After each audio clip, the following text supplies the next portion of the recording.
Hello po, good morning, good morning. Kain po tayo. Meron po ko dito ang gulay. Yan, may gulay po ko init. May gulay yung natira namin kagabi.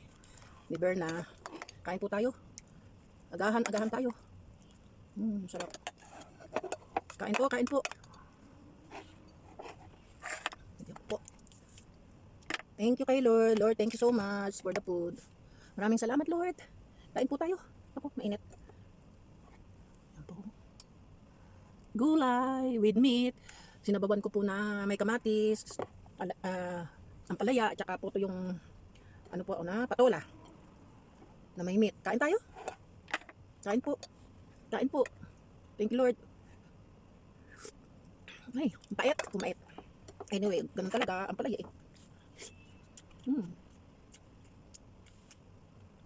At saka basmati rice.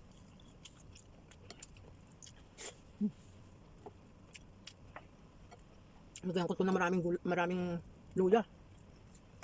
Pag ganitong taglamig, masarap yung may sabaw lagi.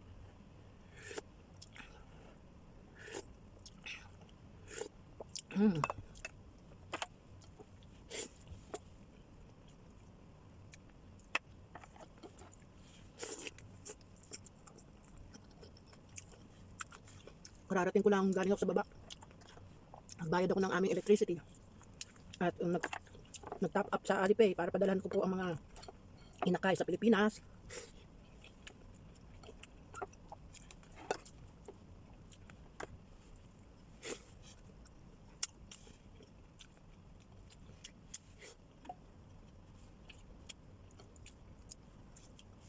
Kain tayo.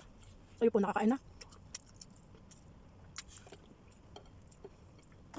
Agahan ko palang po to.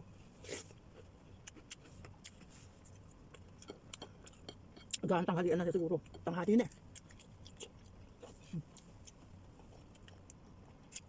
Okay. Pasado alas 11 na. Early lunch.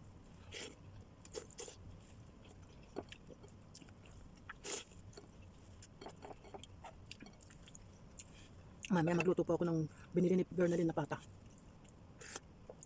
O either na. Kasi ang gusto ko talaga yung mayroong sabaw. Kasi Bernalyn gusto niya may sabaw ngayon.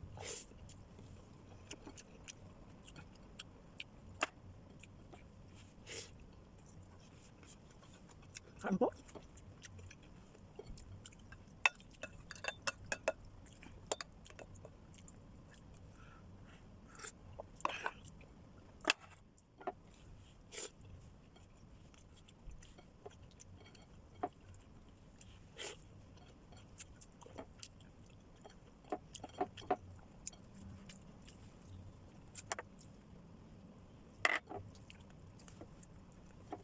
Nanunood yung anghang niya eh.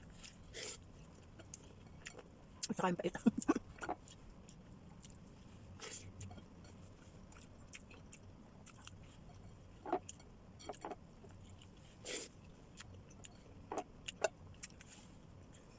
Nakapagpadala na ako sa Pilipinas ng kahit tigkukunti nilang papasko. Kadami ba naman ng pamilya ko? Yun lang, hindi ako makapagpadala sa mga kapatid ko.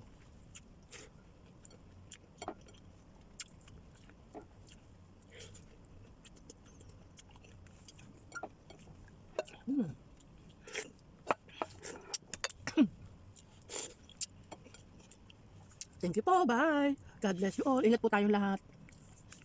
Maraming salamat sa panonood. Thank you, bye!